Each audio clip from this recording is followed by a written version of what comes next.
ಸರ್ಕಾರ ಛಲ ಬಿಡದೆ ಜಾತಿ ಜನಗಣತಿಯನ್ನ ಮಾಡೋಕೆ ಹೊರಟಿದೆ. ಸುಮಾರು 3 ದಿನಗಳಿಂದ ಜಾತಿ ಗಣತಿಯ ಸಮೀಕ್ಷೆ ಆಗ್ತಾ ಇರುವಂತದ್ದು. ಒಂದ್ ಕಡೆ ಶಿಕ್ಷಕರೇ ಒಂದು ಸಮೀಕ್ಷೆಗೆ ವಿರೋಧ ವ್ಯಕ್ತಪಡಿಸ್ತಾ ಇದ್ದಾರೆ. ಬಿಕಾಸ್ ಗರ್ಭಿಣಿಯರು ಅಂತ ನೋಡ್ತಾ ಇಲ್ಲ, ಇನ್ನೇನು ರಿಟೈರ್ಮೆಂಟ್ಗೆ ಹತ್ರ ಆಗಿದ್ದಾರೆ ಅಂತಹ ಶಿಕ್ಷಕರನ್ನು ಕೂಡ ಈ ಒಂದು ಸಮೀಕ್ಷೆಗೆ ಕಳಿಸ್ತಾ ಇದ್ದಾರೆ.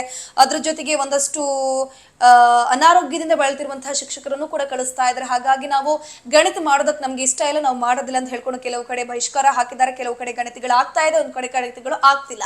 ಇನ್ನೊಂದ್ ಕಡೆ ನೆಟ್ವರ್ಕ್ ನ ಸಮಸ್ಯೆಗಳು ಅತಿರೇಕವಾಗಿ ಈ ಶಿಕ್ಷಕರನ್ನ ಕಾಡ್ತಾ ಇದೆಯಂತೆ. ಎಲ್ಲಿವರೆಗೂ ಅಂತಂದ್ರೆ ಇಲ್ಲೊಬ್ಬ ಶಿಕ್ಷಕರು ಮರವೇರಿ ಗಣತಿಯನ್ನ ಮಾಡಿದ್ದಾರೆ. ಹೌದು, ನಿಮ್ಗೆ ಆಶ್ಚರ್ಯ ಅಂದ್ರೂ ಸತ್ಯ. ಬಿಕಾಸ್ ಈ ಒಂದು ಬೀದರ್ ಜಿಲ್ಲೆಯ ಮಹಾರಾಷ್ಟ್ರದ ಗಡಿಯಲ್ಲಿ ಬರುವಂತಹ ಔರಾದ್ ಇರಬಹುದು, ಕಮಲನಗರ ಇರಬಹುದು, ಬಸವ ಕಲ್ಯಾಣ, ಹುಲ್ಸೂರು ತಾಲೂಕಿನ ಕೆಲವು ಗ್ರಾಮ ಹಾಗೂ ತಾಂಡಾಗಳಲ್ಲಿ ಮೊಬೈಲ್ ನೆಟ್ವರ್ಕ್ ಸಮಸ್ಯೆ ಉಂಟಾಗಿದೆ. ನೆಟ್ವರ್ಕ್ ಆಗಿ ಶಿಕ್ಷಕರು ಮರ ಮತ್ತು ನೀರಿನ ಟ್ಯಾಂಕರ್ ಅನ್ನು ಹತ್ತಿದ ಆಶ್ಚರ್ಯ ಸಂಗತಿಗಳು ಕೂಡ ಆಗಿದೆ. ಸರ್ಕಾರಕ್ಕೆ ಒಟ್ಟು ಏನಾದ್ರೂ ಪರವಾಗಿಲ್ಲ, ಶಿಕ್ಷಕರಿಗೆ ಏನ್ ಮಾಡಿದ್ರು ಪರವಾಗಿಲ್ಲ, ಫೈನಲಿ ನಮ್ಗೊಂದು ಜಾತಿ ಗಣತಿ ಸಮೀಕ್ಷೆ ಆಗಬೇಕು, ಆ ವರದಿ ನಮ್ಗೆ ಕೈ ಸೇರ್ಬೇಕು ಅಂತ ಡಿಸೈಡ್ ಆದಂಗೆ ಕಾಣಿಸ್ತಾ ಇದೆ.